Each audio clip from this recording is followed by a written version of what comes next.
9 TV Telangana news కి స్వాగతం. మతోన్మద fascist BJP దాని మిత్ర పక్షాలను ఓడించండి. ప్రజాస్వామిక లౌకిక ప్రజాతంత్ర హక్కుల కోసం నిలబడదాం. సిపిఐ మాస్ లైన్ ప్రజాపంత రాష్ట్ర సెక్రటరియట్ సభ్యులు వి ప్రభాకర్ పిలుపునిచ్చారు.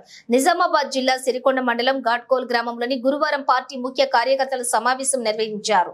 ఈ కార్యక్రమానికి ముఖ్య అతిథిగా హాజరైన రాష్ట్ర సెక్రటరియట్ సభ్యులు వి ప్రభాకర్ మాట్లాడుతూ మతోన్మాద ఫ్యాసిస్ట్ బీజేపీ దాని మిత్ర పక్షాలను ఓడించండి అని ప్రజాస్వామిక లౌకిక ప్రజాతంత్ర హక్కుల కోసం నిలబడదామని సిపిఐ ఎంఎల్ మాస్ లైన్ ప్రజాపంత రాష్ట్ర సెక్రటరియట్ సభ్యులు వి ప్రభాకర్ అన్నారు. నరేంద్ర మోడీ నాయకత్వంలోని కేంద్ర ప్రభుత్వం 10 ఏళ్లుగా దేశ ప్రజలను నిలువుదోపిడీ చేసిందన్నారు. వివిధ ప్రభుత్వ సంస్థలను కార్పొరేట్లకు అమ్మేసిందన్నారు. వివిధ రాష్ట్రాలు దేశ ప్రజలు డిమాండ్లు చేస్తున్న కులగణన చేపట్టలేదన్నారు. 2014లో 65 పెట్రోల్, 2014లోని 65 నుంచి 52, డిజిటల్ 410గా ఉన్న గ్యాస్ ధరలను తగ్గిస్తారని అధికారంలోకి వచ్చి ధరలు తగ్గించకపోగా పెట్రోల్ 110, డీజిల్ 100, గ్యాస్ 1100 చేశాడని ఆగ్రహం వ్యక్తం చేశారు. నిత్యావసర వస్తువుల ధరలన్నీ కూడా రెట్టింపు చేశాడన్నారు. నల్లధనం వెనక్కి తీసుకొస్తానని, అవినీతిని రూపు మాపుతానని, సంవత్సరానికి 2 కోట్ల ఉద్యోగాలు తెస్తామని హామీలిచ్చిన నరేంద్ర మోడీ ఒక్క హామీ కూడా నెరవేర్చలేదన్నారు. ఈ కార్యక్రమంలోని సిపిఐ ఎంఎల్ మాస్ లైన్ రాష్ట్ర నాయకులు పి రామకృష్ణ, ఆర్మూరు డివిజన్ కార్యదర్శి బి దేవారం మాట్లాడగా, సహాయ కార్యదర్శి ఆర్ రమేష్, డివిజన్ నాయకులు R Damodar, B Babanna, G Saireddy, mandal నాయకులు E Ramesh, M Limbadri, B Kishore, M Narayanagoud, S Kishore, D Raju, E Maipal, PDSU జిల్లా అధ్యక్షులు ఎం నరేందర్, పివైఎల్ జిల్లా అధ్యక్షులు ఎండి శ్రీనివాస్, ఎండి అనీస్ తదితరులు పాల్గొన్నారు. మిత్రులకు నమస్కారం. మే 5వ తేదీకి చరిత్రలో ఒక ఫాసిస్టు శక్తుల్ని ఓడించిన చరిత్ర కలిగిన చరిత్ర అది. జర్మనీ ఫాసిస్ట్ చర్యల్ని ఓడించిన రోజు ఈరోజు ప్రత్యేకత. ఈ నేపథ్యంలో ఏదైతే భారతదేశంలో ఫాసిస్టుని విధానాన్ని తీసుకురావడానికి ఈ 3వసారి బీజేపీ అధికారంలోకి వస్తే అదే ఫాసిస్ట్ చర్యల్ని తీసుకొస్తుందనేసి చరిత్ర చెప్పబోతా ఉంది, రాబోయే చరిత్ర. ఈ నేపథ్యంలో మేము మోడీకి స్పష్టంగా నీకెందుకు ఓటేయాలని చెప్పేసి మేము అడగదలుచుకుంది సిపిఐఎంఎల్ ప్రజాపంత మాస్ లైన్.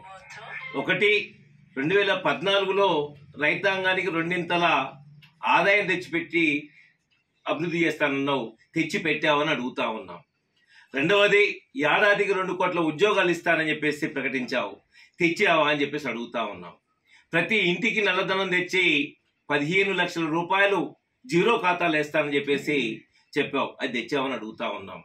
అట్లాగే ప్రపంచం అంతా కూడా కరోనా మహమ్మారి దాడిలో ప్రపంచంలో ఉన్న దేశాలన్నీ చిన్న చిన్న దేశాలు కూడా తనను తను రక్షించుకోవడానికి వైద్య శిబిరాలని అంతర్జాతీయ సహాయాన్ని కోరి వాళ్ళ పౌరుల్ని కాపాడుకోవడానికి ప్రయత్నం చేస్తే నువ్వు ఏం చేశావు?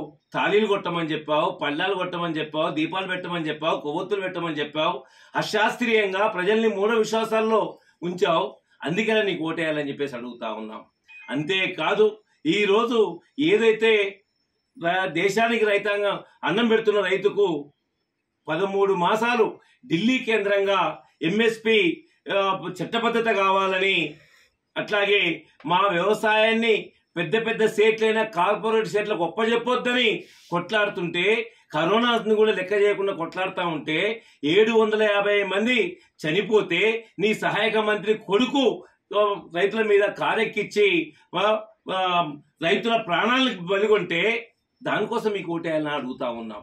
ఏదైతే నేమి ఈరోజు ఏదైతే నువ్వు సాధించిన ప్రోగ్రెస్ ఏం లేదు కాబట్టి రాముని చూపిస్తున్నావు, అట్లాగే 3 విశ్వాసాలను చూపిస్తున్నావు, మతాన్ని చూపిస్తున్నావు. అందుకని మతము అట్లాగే దేవుడు ఎవరు కూడా అది వ్యక్తిగత స్వేచ్ఛ, వ్యక్తిగతమైన విషయం. అది నువ్వు దాన్ని చూపించి లాభపడదామని చెప్పి చూస్తా ఉన్నావు. గతంలో కూడా 2019లో కూడా నువ్వు అదే పని చేస్తావు అని చెప్పి తస్మత్ జాగ్రత్త. ప్రజలు 3వ విడత జరిగిన ఎన్నికల్లో కూడా నీకు తగిన బుద్ధే చెప్పారు. నీకు ఎందుకంటే ఓటింగ్ సరళి అనేక మంది మేధావుల సరళి కూడా తెలియజేస్తా ఉంది. అందుకని మేము చెప్తా ఉన్నాం, ఈరోజు ఏది ఏమైనా ఈరోజు ప్రజాస్వామిక వాదులకు విజ్ఞప్తి చేస్తా ఉన్నాం, రైతాంగాన్ని విజ్ఞప్తి చేస్తా ఉన్నాం. 3వసారి అధికారంలోకి వస్తే మోడీ ఈరోజు ఈ మాత్రం మాట్లాడుకున్న స్వేచ్ఛ, ఈ పాత్రికేయ మిత్రుల సమావేశాలు నిర్వహించే స్వేచ్ఛ కూడా ఉండదు. అందరం జైల్లోనే ఉండాలి. అట్లాగే ఈరోజు ఈ ప్రశ్నించే గొంతుకలు ఏమి ఉండవు అనే విషయాన్ని కూడా ఈ ఉన్న మిగిలిన అన్ని రంగాల్ని సేట్ల గొప్ప చెప్పాడు. ఉన్న ఒక వ్యవసాయ రంగాన్ని కూడా సేట్ల గొప్ప చెప్పి మన భూములు మనల్ని జీతగాలుగా మార్చే అవకాశం ఉంది. అందుకోసమే మనం ఓడించాలి. రాతపూర్వకంగా ఢిల్లీలో హామీ ఇచ్చిన మోడీ మోసం చేశాడు. ఈ నిజామాబాద్ పార్లమెంట్ లో రాతపూర్వకంగా పసుపు బోర్డు పసుపుకు మద్దతు ధర ఇస్తానని రాసిచ్చిన అరవింద్ మోసం చేశాడు. అందుకనే ఈ మతోన్మాద నియంతృత్వ శక్తుల్ని, కార్పొరేట్ అనుకూలమైన శక్తుల్ని ఓడించాలని సబ్కా సాత్ సబ్కా వికాస్ అంటే, సబ్కా సాత్ అంటే ఈ రోజు ఆదాని అంబానీ టాటా బిర్లా సాత్ వాళ్ళతో ఉన్నాడు, వాళ్ళ సాత్తో ఉన్నాడు, వికాసం వాళ్ళకే ఇస్తున్నాడు. కానీ ప్రజానీకానికి సబ్కా సాత్ లేదు, ప్రజానీకంతో లేడు, ప్రజానీకానికి సంతోషం పెట్టే సమస్య లేదు. ఇచ్చిన వాగ్దానాలన్నీ కూడా వైఫల్యం చెందాయి. కాబట్టి మేము స్పష్టంగా చెప్తున్నాం, ఈ రోజు నీ ఓటమికి సిద్ధంగా ఉన్నావు, సిద్ధపడు, నువ్వు ఓటమికి సిద్ధపడు, నిన్ను ఓడించి తీరుతారు.